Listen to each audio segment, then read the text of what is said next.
Hi guys.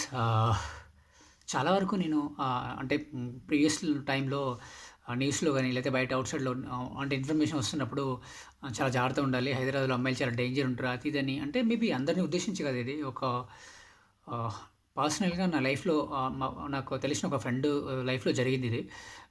అదే విషయంగా నేను అంటే ఈ ఇన్ఫర్మేషన్ పాస్ చేయడానికి ఒక బలమైన కారణం ఉంది. వీడియో ఎండ్ అయిన తర్వాత మీకే అర్థమైతుంది. అమ్మాయిలు ఎంత డేంజర్ అనేది. సో, అబ్బాయిలు బీ కేర్‌ఫుల్. అండ్ ఎస్పెషల్లీ హైదరాబాద్‌లో ఉంటున్న అంటే హాస్టల్‌లో ఉంటున్న వాళ్ళు ఎవరైతే ఉంటున్నారో అంటే వాళ్ళని ఉద్దేశించి అని కాదు కానీ ఎలా ఎలా ఉన్నది బయట పరిస్థితి అనే ఉద్దేశం గురించి మాట్లాడడానికి. అండ్ మనం చాలా సార్లు న్యూస్‌లో వింటూ ఉంటాం కదా! హైదరాబాద్‌లో ఎళ్లి హాస్టల్‌కెళ్ళి అమ్మాయిలు ఈ పని చేస్తుర్రు, ఆ పని చేస్తుర్రు అనే విషయాలు మనం డిస్కషన్ చేస్తూ వస్తాం కదా! సో, నిజంగా ఇంత డేంజర్ ఉంటారా అనే ఉద్దేశం అప్పుడంతా అనిపియకపోతుండే. మనం అంత చెవులకు అంత పట్టించుకుంటుండే. కానీ నాతో పాటు పనిచేసే అబ్బాయి ప్రాక్టికల్‌గా నేను చూసిన తర్వాత నాకు షాకేసింది. అంటే అమ్మాయిలు ఇంత డేంజర్‌గా ఉంటారా అని అంటే అంత వైల్డ్‌గా థింక్ చేస్తారా అనేది షాకింగ్ అనిపించింది నాకు. మీరు కూడా షాక్ అయిపోతారు. అంటే మీరు కూడా విని షాక్ అయిపోతారు కావచ్చు. అంటే ఇలా ఉంటుందా వాళ్ళ మైండ్ సెట్ అనేది మీరు కూడా విని షాక్ అయిపోతారు మేబీ నాకు తెలిసి డెఫినిట్‌గా. సో, కొంత వీడియో అయితే లెంతీగా ఉంటుంది డెఫినిట్‌గా. కొంచెం ఎండ్ వరకు చూడండి. డెఫినిట్‌గా మీకే అర్థమవుతది. అండ్ మీ లైఫ్‌లో ఎవరైనా ఇలాంటి విషయాలు జరిగి ఉంటే అప్పుడు వీడియో ఎండ్ అయిన తర్వాత కామెంట్ రూపంలో తెలియజేయండి డెఫినిట్‌గా. సో, అబ్బాయి గురించి స్టార్ట్ చేసే ముందు నా తరపు నుంచి ఒక చిన్న ఇన్సిడెంట్ జరిగింది. అది మీతో షేర్ చేసుకోవాలనుకుంటున్నా. దీన్ని బట్టి మీకు అర్థమైపోతుండొచ్చు మీకు డెఫినిట్‌గా. విషయం ఏంటిదంటే నేను ఇప్పుడు ప్రస్తుతం మాదాపూర్‌లో ఉంటున్నాను నేను. దానికంటే ముందు అమీర్పేట్ సైడు ఎస్ఆర్ నగర్ ఆ ప్రాంతంలో ఉంటుండే. అక్కడ ఉన్నప్పుడు హాస్టల్‌లో ఉండే అమ్మాయిలు, అబ్బాయిలు కొన్ని ఇన్సిడెంట్స్ చూసాను నేను. షాకింగ్ అనిపిస్తుంది జనరల్‌గా. జనరల్‌గా మనకు తెలిసి ఒక అమ్మాయి ఇంటి దగ్గర ఉంటే ఎలా ఉంటుంది? మనకు తెలిసినంత వరకైతే తల్లిదండ్రులతో ఒకళ్ళు ఉంటే మాత్రం తినేసి 10:30, 9:30, 10 లోపు ఈ బయట ఏదైనా పని ఉన్నా కానీ ఇంట్లో వచ్చి పడుకుని బయటకి జనరల్‌గా తల్లిదండ్రులు అంటే పంపియరు బయటికి 100%.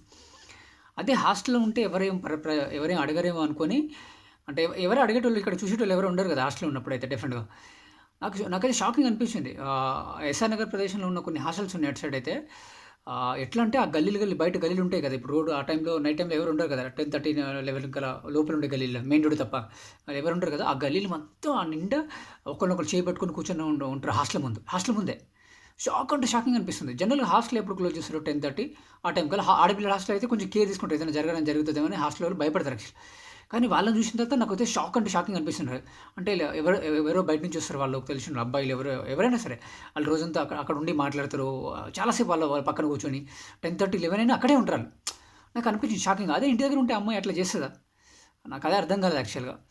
సో, అప్పుడు చూసినప్పుడు అనిపించింది మేబీ ఏమంటారు అందరూ అంటారు కదా! జనరేషన్ అంటారేమో గానీ మరి ఏ జనరేషన్ ఎటువైపు వెళ్తుందో తెలవదు. So, whatever else coming to the అబ్బాయి విషయంలో మీరు అబ్బాయి విషయంలోకి వెళ్దాం మనం డెఫినిట్‌గా. సో, అబ్బాయి పేరు వచ్చేసి దినేష్ యాక్చువల్‌గా. హార్డ్‌లీ మా కంపెనీలో జాయిన్ అయ్యి ఒక 4 మంత్స్ మాత్రమే అయితుంది. మేమిద్దరమే బ్యాక్ ఎండ్‌లో సిస్టమ్ ఆపరేటింగ్ చేస్తాం యాక్చువల్‌గా. సో, అలా స్టార్టింగ్‌లో పరిచయం ఎక్కడి నుంచి వచ్చినావు? ఏంది? కరీంనగర్ నుంచి వచ్చిండట అబ్బాయి.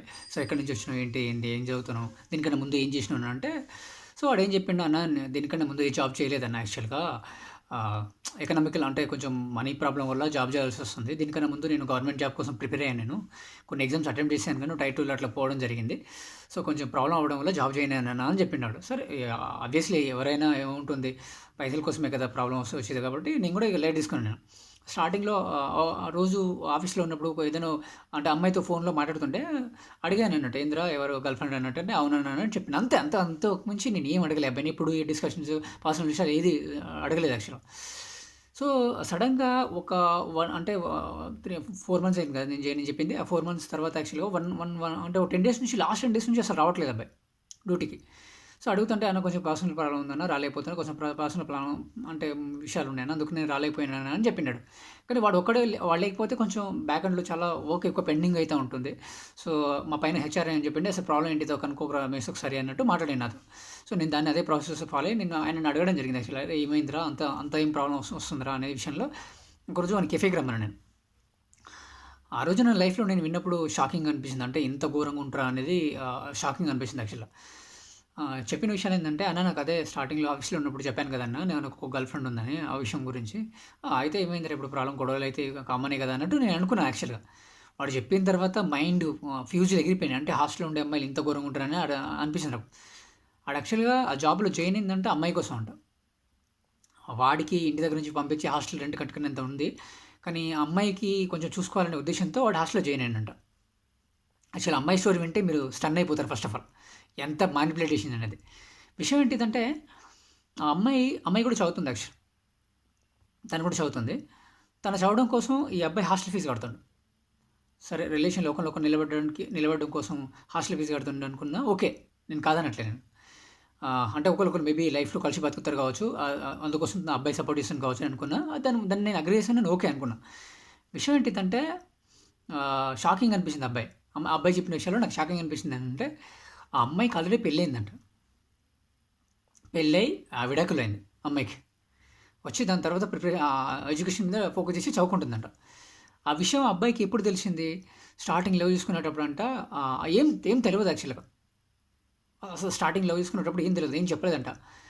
ఏదైతే అమ్మాయి పిలిచిందంట, అంటే అమ్మాయి బయట ప్రైవేట్ స్పేస్‌లో కలిసిరంట వాళ్ళిద్దరు.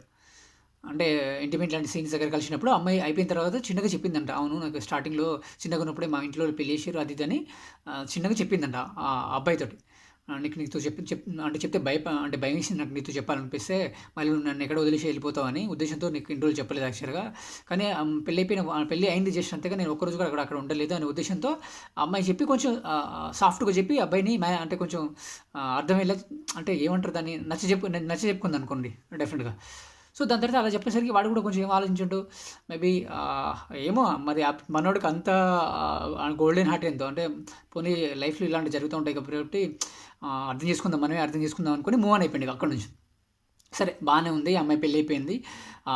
అమ్మాయి విషయం తెలిసింది. మళ్ళీ ఇద్దరి లైఫ్ రన్ అయితుంది. సరే ఇద్దరు కలిసి బతకాలనుకుంటారు. బానే ఉంది. ఓకే. అంటే నేను కాదని చెప్పట్లే. వాళ్ళిద్దరు ఇష్టపడ్డారు కాబట్టి డెఫినెట్‌లీ ఓకే. కానీ ఇందులో ఇంకో ట్విస్ట్ ఉంది. విషయం ఏంటిదంటే, అబ్బాయి ఇక్కడికొచ్చి జాబ్ చేస్తుంటే వేరే దగ్గర హాస్టల్ ఉంటుండు.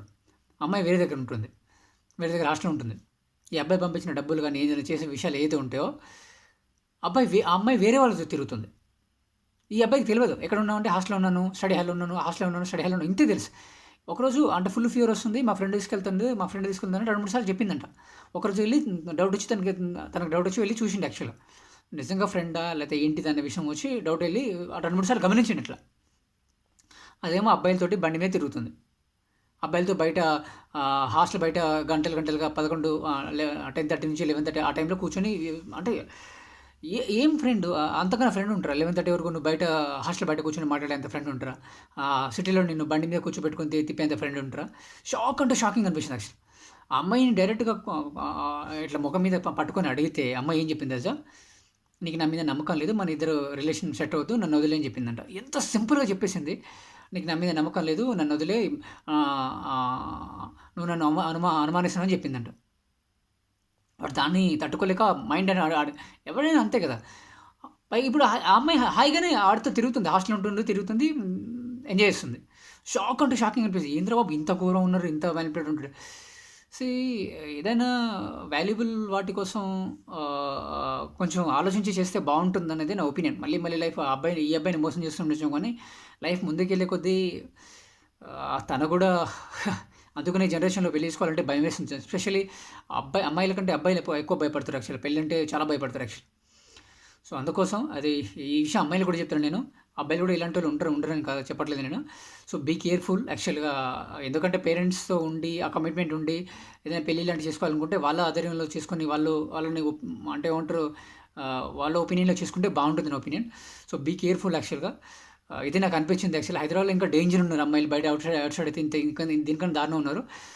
సో, తప్పకుండా ఐ హోప్ ఈ ఇన్ఫర్మేషన్ మీకైతే నచ్చింది అనుకుంటున్నాను. తప్పకుండా ఈ వీడియో కనుక మీకు నచ్చితే దయచేసి, చాలామంది చూస్తున్నారు కానీ సబ్స్క్రైబ్ చేసుకోవడం లేదు. కొంచెం సబ్స్క్రైబ్ చేసుకుంటే నాకు కొంచెం మళ్ళీ మంచి విషయాన్ని చెప్పాలనిపిస్తుంది. సో, తప్పకుండా సబ్స్క్రైబ్ చేసుకోండి అండ్ లైక్ చేయండి. ఎక్కువ మందికి రీచ్ అవుతుంది ఈ వీడియో. అండ్ ఐ హోప్ మీకు ఈ వీడియో నచ్చింది అనుకుంటున్నాను. Thank you so much and జై హింద్.